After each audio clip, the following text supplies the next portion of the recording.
June 26th across the world International Day Against Drugs కింద observe చేయడం జరుగుతుంది.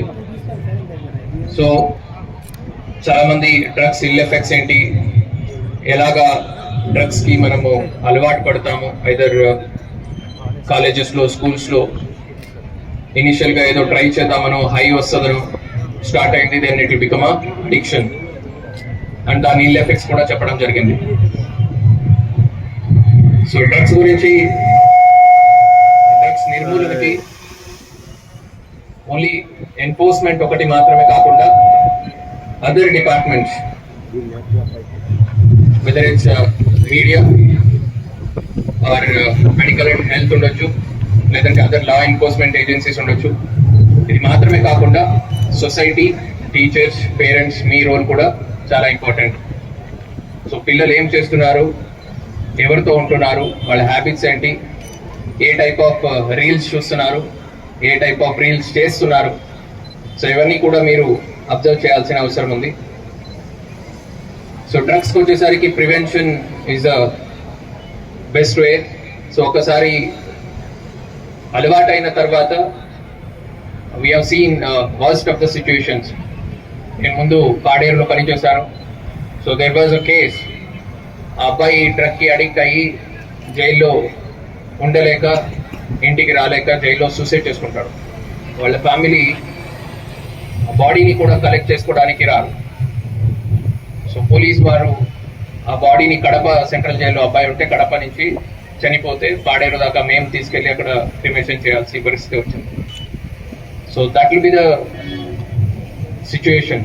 ఇక్కడ కూడా కొంతమందిని మనం చూస్తుంటాం, కరెక్ట్గా నిల్చోలేరు, చేయి కరెక్ట్గా షేక్ హ్యాండ్ ఇవ్వడానికి కూడా చేతిలో పవర్ ఉండదు, కంటిన్యూస్గా షేక్ అవుతూ ఉంటుంది. సో ఆ పరిస్థితిలో ఉంటారు. So prevention is the best వే. ఇంకా గవర్నమెంట్ తరఫు నుంచి మీకు అందరికీ తెలుసు, మీరందరూ ప్లకార్డ్స్ కూడా పట్టుకున్నారు. డ్రగ్స్ వద్దు బ్రో అనే ఒక క్యాంపెయిన్ని గవర్నమెంట్ తరఫు నుంచి elite anti narcotic group for law enforcement eagle అని ఫామ్ చేసి ఉన్నారు. ప్రతి జిల్లాలో కూడా ఒక్కొక్క ఈగల్ సెల్స్ ఉన్నాయి, ప్రతి ఒక్క స్కూల్స్ అండ్ కాలేజెస్లో కూడా ఈగల్ క్లబ్స్ ఉన్నాయి. సో ఇక్కడ పిల్లలు ఈ డ్రగ్స్కి అలవాటు పడకుండా ఎన్ఫోర్స్ చేయడానికి, దృష్టి ఉంచడానికి, ఆ డ్రగ్స్ ట్రాన్స్పోర్ట్ చేస్తున్న వాళ్ళు ఉండొచ్చు, స్మగల్ చేస్తున్న వాళ్ళు లేదా పెడ్లర్స్ మీద కంటిన్యూస్గా వాచ్ ఉంచడం జరిగింది. ఇన్వాల్వ్ అయిన వాళ్ళ మీద చట్టపరంగా ఒక పర్టిక్యులర్ ఒక్కసారి దొరికితే 10 years దాకా పనిష్మెంట్ ఉంటుంది. అది మాత్రమే కాకుండా వాళ్ళన్ని ప్రాపర్టీస్ కూడా అటాచ్ చేయడం జరుగుతుంది. అండ్ ప్రివెంటివ్ డిటెన్షన్ యాక్ట్ కింద ఒక 2 సంవత్సరాల వరకు కూడా కంటిన్యూస్గా లోపల ఉంచడం కూడా జరుగుతుంది. కొన్ని కేసెస్లో జిల్లా నుంచి కూడా బయటకి ఎక్స్టర్న్మెంట్ కూడా చేయడం జరుగుతుంది. ప్రియతమ గౌరవనీయులు జిల్లా సూపరింటెండెంట్ ఆఫ్ పోలీస్ జగదీష్ గారు, లేబర్ కమిషన్ చైర్మన్ గారు,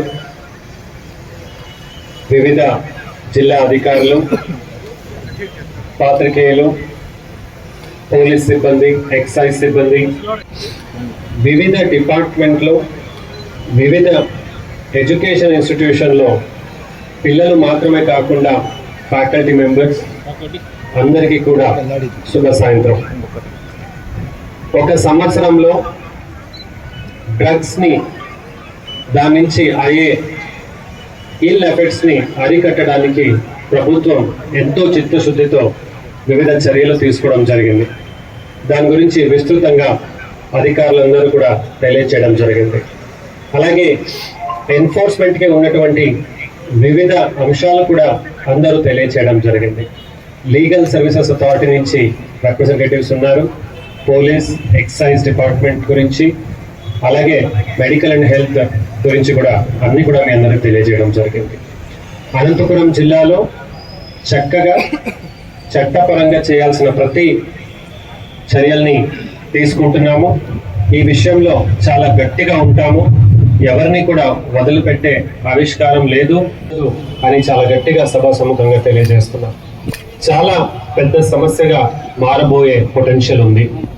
పంజాబ్ అలాంటి కొన్ని రాష్ట్రాల్లో కూడా, కొన్ని మెట్రోపాలిటన్ సిటీస్లో ఇది సమస్యాత్మకంగా మారిపోయింది. ఇప్పుడే ప్రియతమ ఎస్పీ గారితో నేను మాట్లాడుతున్నాను. మేము చిన్నప్పుడు అమ్మగారు వెళ్ళి పాలు తెచ్చుకోరా అంటే 20 నిమిషాలు నడక వెళ్ళి పాలు తెచ్చుకొని 20 నిమిషాలు నడక వచ్చేవాళ్ళు. సో 45 నిమిషాలు అలా గడిచిపోయారు. ఇప్పుడు మీకు పాలు కావాలంటే ఏం చేస్తారు?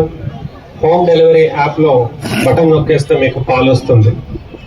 42 నిమిషాలు ఏం చేస్తారు? యువకులకి టైం మిగిలిపోతా ఉంది. ఈ టైంలో మీరు ఏం చేస్తున్నారు? మీరు దాన్ని చూసుకోవాలి.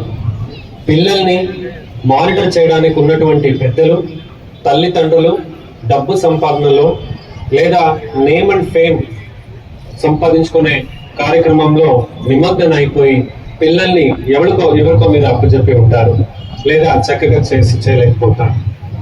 అలాగే వివిధ stressful environment, stressful life, disasters in life, ఇవన్నీ కూడా డ్రగ్స్ కి అడిక్ట్ అయ్యేదానికి ఆవిష్కారం పడుతుంది. దీని గురించి అవగాహన పెంచుకొని ముఖ్యంగా ఒక హాబీ అనే ఉండాలి.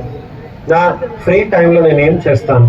క్రికెట్ ఆడతానా, టేబుల్ టెన్నిస్ ఆడతానా, లేదా కూచిపూడినా, స్కెచ్చింగా, ఏదో ఒక హాబీ ఉండాలి. అలాగే ప్రతి ఒక్కరు ప్రతి వయస్సులో ఒక గమ్యం అనేది ఉండాలి. చదివేటప్పుడు బాగా చదివి ఉంటారు, ఉద్యోగం తెచ్చుకొని ఉంటారు, తర్వాత వాళ్ళకి తెలియదు ఏం చేయాలి, తర్వాత ఎంజాయ్ చేద్దాం అనుకుంటారు, తాగుదాము, ఏం చేద్దాం అనుకుంటాం. ఏ స్థాయిలో ఉన్నా సరే మళ్ళా నెక్స్ట్ టార్గెట్ పెట్టుకోవాలి.